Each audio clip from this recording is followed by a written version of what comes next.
But I think people need to understand what's going to happen, because clearly none of these are being implemented. And even if people don't agree with your solutions, they've got their own. Nothing but everything for Wall Street, into the black hole, everything clearly, Pentagon, Northcom standing by to deliver us directly into the maw.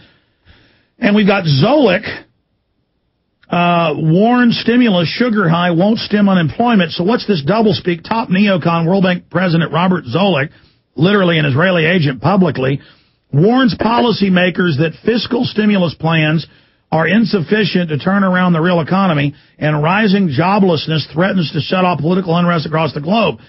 And then he goes on, so why are they making statements about political unrest knowing it's going to happen when they've engineered the policies knowing it would do that? Well, there has been a lot of political unrest. There's been a big ferment in the trade union movement in Europe. There have been various kinds of riots and things like this around the world.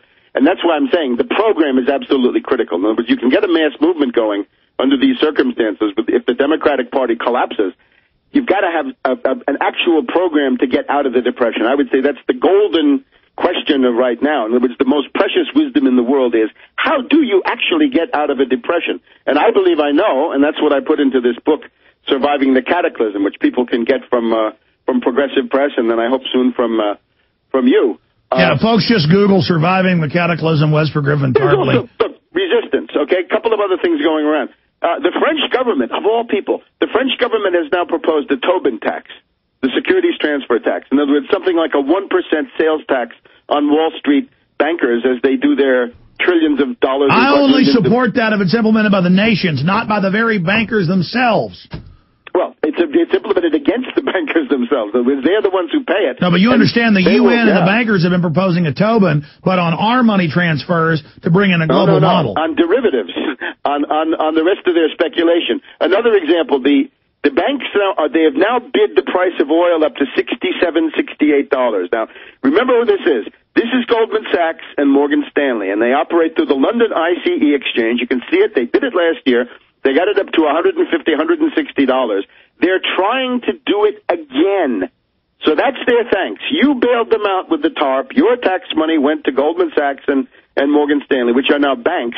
But, of course, as zombie banks, the only thing they do is derivatives and proprietary And now trading. They're going to jack up energy so they all make tens of billions. They've got to drive the price of gasoline and oil up to make some of these crazy windmills look more plausible. So that's what they're doing. By the middle of last summer, you were paying $1 for every gallon of gas. $1 went to Goldman Sachs and Morgan Stanley alone. So if you don't like that, what you got to do is take measures to stop speculation. 100% margin requirements, position limits, and special status for speculators, which is inferior to the status of users and hedgers. Now, the other aspect of it is a political resistance. And I don't know if you've talked about Sri Lanka, but this seems to me to be very, very, very interesting. The U.S. and the British, over decades, fomented this Tamil Tiger revolt. These are terrorist butchers of the worst kind, right? Suicide bombers, female suicide bombers. They pioneered all this stuff. The question now is the Indian Ocean as the Chinese lifeline, right? The Chinese need to get oil from the Persian Gulf, oil from Sudan, raw materials from Africa. So the Indian Ocean, the Ark of Crisis, in Brzezinski's terms, is now a key place. In the middle of this, you had this terrorist army sponsored by the U.S. and the British, the Liberation Tigers, and they have now been annihilated. Their chief, this guy Prabhakaran, has been liquidated. And what you saw, a very interesting epiphany, right, the moment where you really see what's what in the world. As the Sri Lankan army closes in on these awful, awful terrorists, the British Foreign Secretary, David Miliband, and the French Foreign Minister, Bernard Kouchner, come forward and say, oh, no, this is terrible. It's a humanitarian catastrophe. We've got to have a ceasefire. Ceasefire means that the Tamil Tigers escape and live to come back and kill and have more suicide bombers another day. But that's just like using Al-Qaeda to attack the Serbs, and then they on this airplane in Iran, they find the bomb. Iran's on record saying the U.S. is using Al-Qaeda to attack them. The White House admits under Bush and Obama they're using Sunnis to destabilize Iran, and then the news has the nerve to say that Shiite Iran is Al-Qaeda. I mean, how dumb. Don't people know that Al-Qaeda is the U.S. British government? Well, the KLA of Kosovo that Biden has just been visiting, and the Tamil Tigers, and the... But, I mean, that's how ridiculous it is. On record, the White House puts out press releases saying, we got 4 Sunni groups attacking Iran. They're blowing up mosques, trying to blow up airplanes, bombing things. And then they got the nerve to say on the news, look, Al-Qaeda is hitting Iran. We've got to stop Al-Qaeda. I mean, how dumb do these people think the population is? It's specifically Jundullah, right? The Baluchistan U.S.-backed liberation front. Yeah. Now, what the Sri Lankans have done is going to be imitated, and I think the Pakistanis have gotten the idea. Now, the reason that Obama wants... I'm going to stop you again. Pakistan president goes on and says, we're with Al-Qaeda. You created Al-Qaeda. You're using the Taliban to isolate our cities. You're overthrowing us with your Al-Qaeda. And, boy, they didn't like that, did they?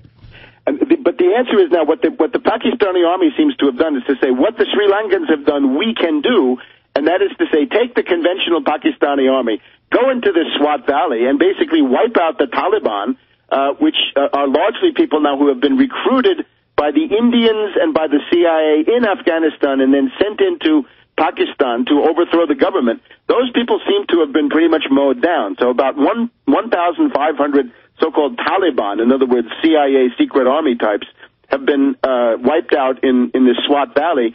Minimal losses for the Pakistani army. The goal being that if you can kick the Taliban and the Al-Qaeda out of your country, then Obama will no longer have the pretext to send these killer drones to destroy civilian targets. Which they always target weddings and innocent groups to stir up and to get the Pashtuns and others to join with Taliban Al-Qaeda. Webster, it's so dastardly. On record, Al-Qaeda Taliban is CIA, Mossad, Shin Bet, MI6, on record. Right. And you try to tell the public that, they just can't get it. I mean, this is on record. But now, the difference now, though, is something new.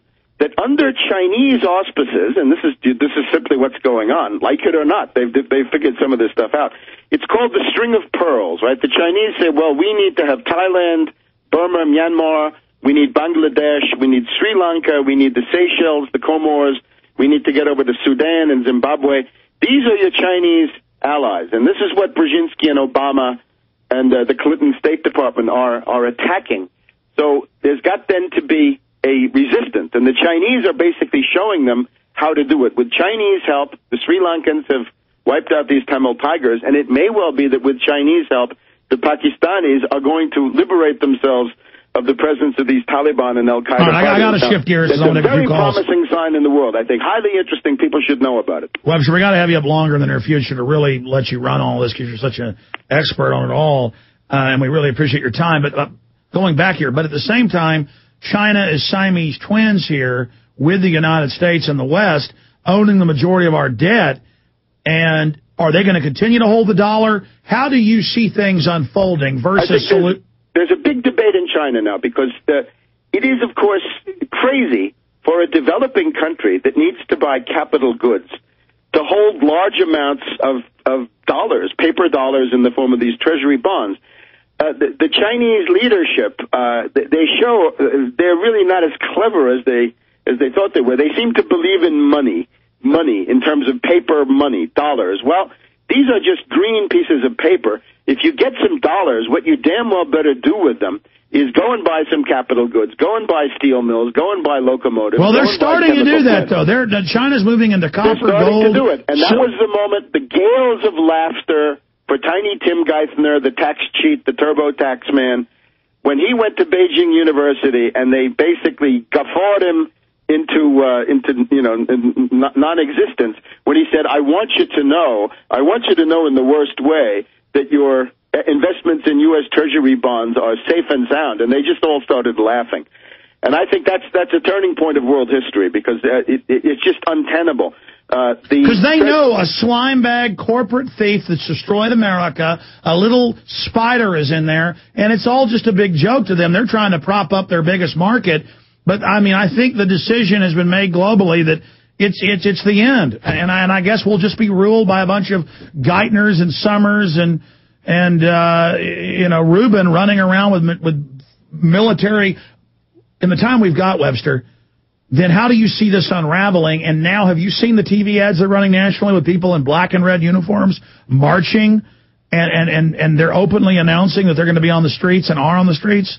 I mean, it's actually happening, Webster. It's one thing to say we think it's coming, but I mean, we are descending into hell here. Yeah, it's obviously a bad scene, and there are these quasi-fascist or fascist militias coming out. But I urge people, don't take yourself out of the equation. This whole regime is extremely vulnerable right now. I agree. The big problem is, if you go forward and say, we don't like Obama, but we want the free market, that's a loser. It's not going anywhere. Yeah, they're going to have us argue between left and right when this has nothing to do with it, and a phony right-wing thing versus a left-wing thing, and then meanwhile, it goes off the edge of a cliff.